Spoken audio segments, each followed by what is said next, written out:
I want to talk right now about the PPP loan program. We have some breaking news on this out of the House of Representatives that I want to get to. So here's the latest from the House of Representatives on this Paycheck Protection Program. Now, remember, the rollout of this was an absolute disaster.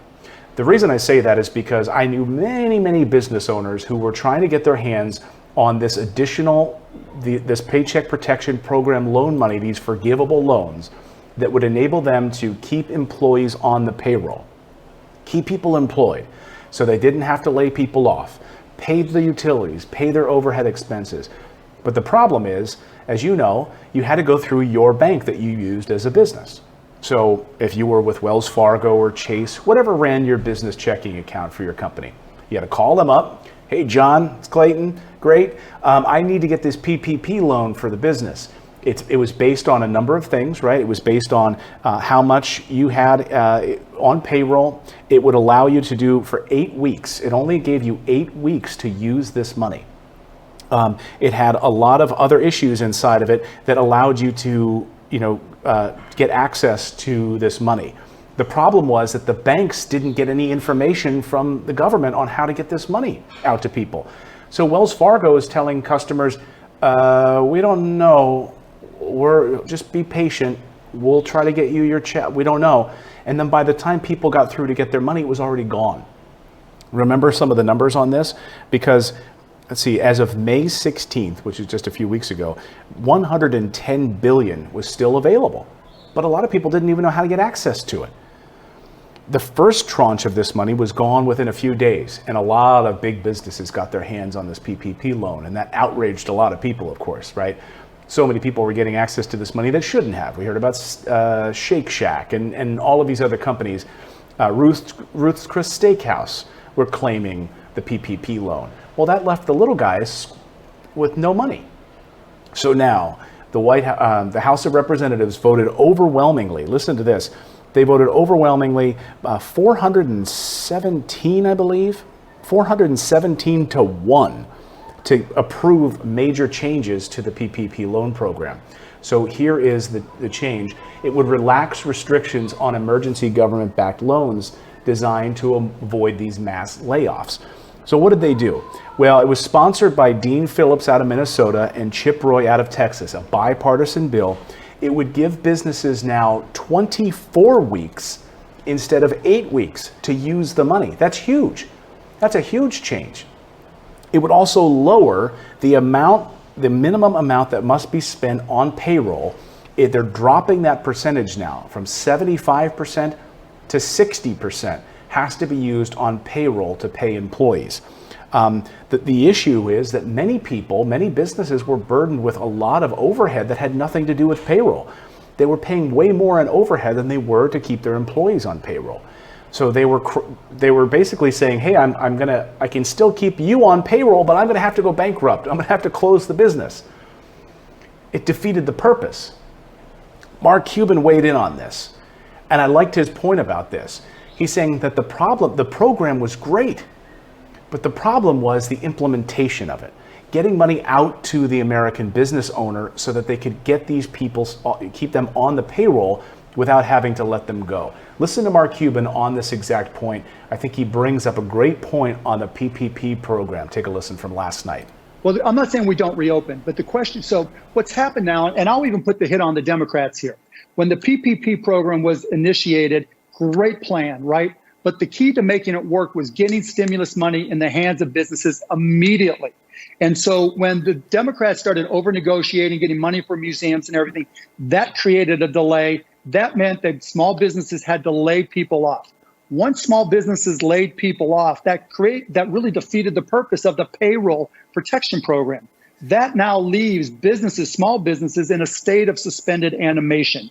They're not open all the way yet. They don't have all the demand back. They can't bring their employees back. 68% of them are making more money in unemployment. So what we need to do in order to change that is to stimulate demand. And the way to stimulate demand is to give people checks that they have to spend.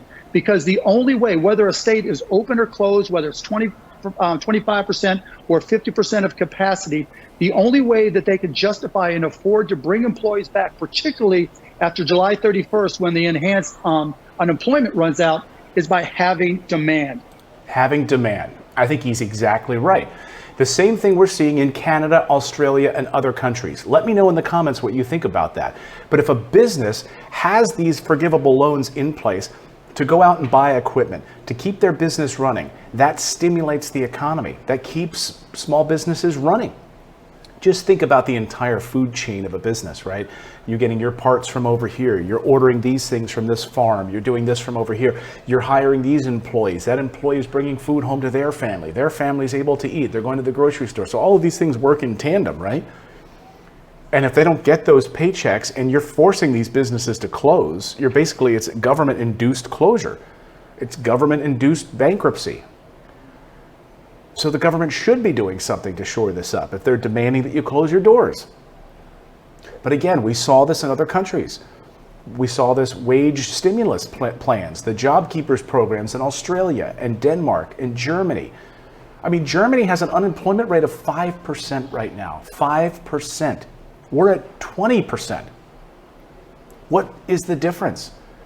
Germany put programs in place to make sure that unemployment didn't skyrocket. We didn't, or we tried to, but didn't implement it well enough, so that businesses didn't get their hands on this money. So I think by having this money into these businesses' hands immediately, this extension is going to be fantastic. So let me go over some of the details of how you get access to this PPP program. And just tell me in the comments, raise your hand, tell me how many of you are small business owners.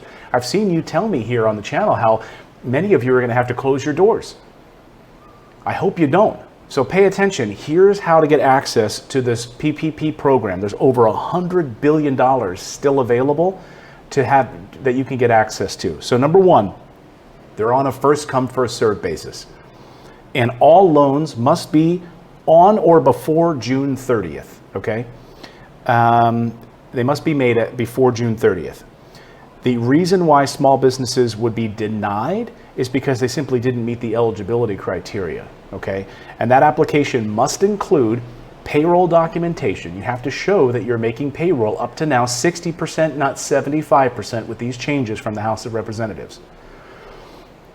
And depending on the lender, tax information, bank statements, and employee benefits information. So if you're paying their health care and other things, you have to include that because they want that to remain in place. The Small Business Administration also suggests that the loan should be equal to 2.5 times the average monthly amount of payroll. 2.5 times the amount you're paying in payroll. Up to $10 million is the cap. In addition, businesses must certify that the current economic atmosphere makes the loan necessary for maintaining business operations. So no one would believe that Amazon would need a PPP loan program, right? They wouldn't qualify anyway. They're more than 500 employees, but you get my point.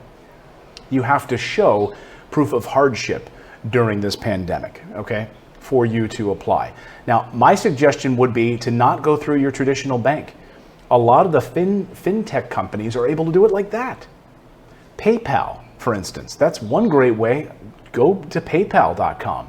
Use PayPal to get your paycheck protection program. They were able to do it very quickly, where Wells Fargo, Chase, and these other banks were sitting on their hands. They couldn't get their act together. So a lot of these fintech companies were able to step in and do it like overnight. So again, if you're waiting on a bank, don't. Go to like PayPal or one of these other fintech companies and get your money very fast, okay? Check out Novo Bank is another one, N-O-V-O. I use them. Novo Bank is another one. PayPal, all of them. Get money in your hands very, very quickly.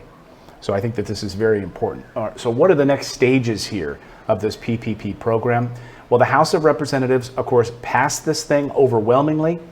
They passed it, I wish I had the number here. It was like 417 to 1.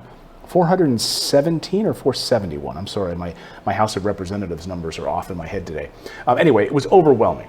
I'd be curious to see who the one person was that didn't vote for it, by the way. I'm always curious who that person is.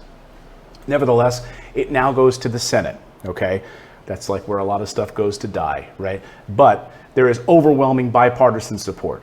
And the White House has said that it will support this. So now it's just a matter of the Senate hashing this out next week, getting it into the hands of the president, to make these changes so that we'll see this extension to the PPP loan program. So that is some big news for small businesses, and I wanted to bring you that news.